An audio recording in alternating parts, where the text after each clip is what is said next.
Pharmacies like CVS and Walgreens can now dispense the abortion pill in states where abortion is legal. The U.S. Food and Drug Administration, the FDA, changed existing laws last week, you may recall. Retail pharmacies that agree to certain rules can now distribute the drug Mifepristone to women who have a prescription from their doctor. The drug is used in medication abortions up to the 10th week of pregnancy.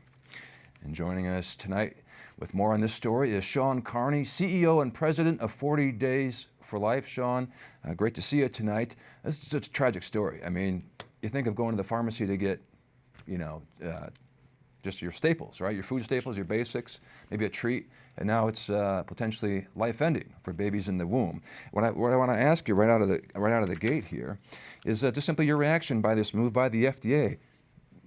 Abortion now more accessible. Walgreens and CVS are owning it. It's not that they're reluctantly saying, well, this post-Roe and these are the times we live in. Now we need to offer RU486, these dangerous abortion drugs. No, they're sprinting to it. They're celebrating it, of transitioning all of their reputable businesses across the country into abortion clinics. And so we have a plan. We'll be announcing it next week. But this is a really bad move for CVS and Walgreens and the other major pharmacy companies, because these are dangerous drugs. We work with a lot of women who have taken RU486. There's a lot of follow-up. They often go to the ER or they call the abortion facility that gave them the RU486. I highly doubt CVS and Walgreens are going to be responding to those calls. Why do you think these pharmaceutical giants, I mean, they're every corner in America, why would they be so quick to have this in their pharmacy, dispensing this stuff? Don't they must know it's going to anger a lot of people, especially pro-life people who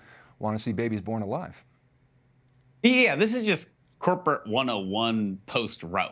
How do we virtue signal? How do we run to the most extreme and say we support abortion at 40 weeks? We'll distribute RU46, even though we've never done that, nor would ever consider doing it a year ago. They didn't expect Roe v. Wade to be overturned, and it's very reactionary. We've seen a lot of bizarre and evil things come out of the left and out of abortion supporters since Roe was overturned. It's very reactionary. In that sense, it's good for the pro-life movement. But this is bad. This is bad for women.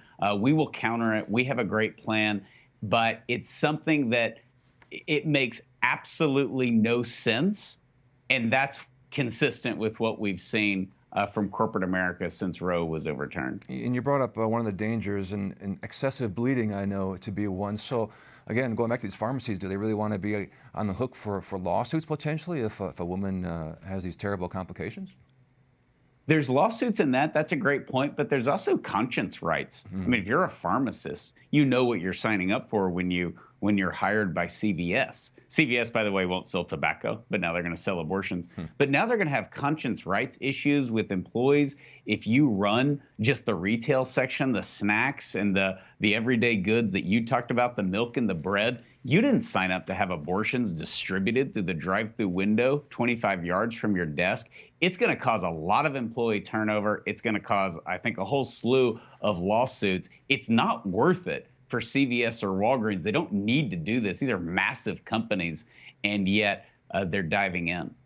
I got to believe one company looked at the other and reacted to what they were doing as well, right? I mean, if CVS is good and Walgreens hops on board, or am I wrong there? Is that just, Yeah, well, and that's what we see with corporate America, whether it could be racism or COVID or whatever's going on in the world. Everybody just tries to outdo the next company as far as what is often virtue signaling. And so CVS and Walgreens would have had no interest in distributing RU486, which can kill a baby at 10 weeks, a year ago.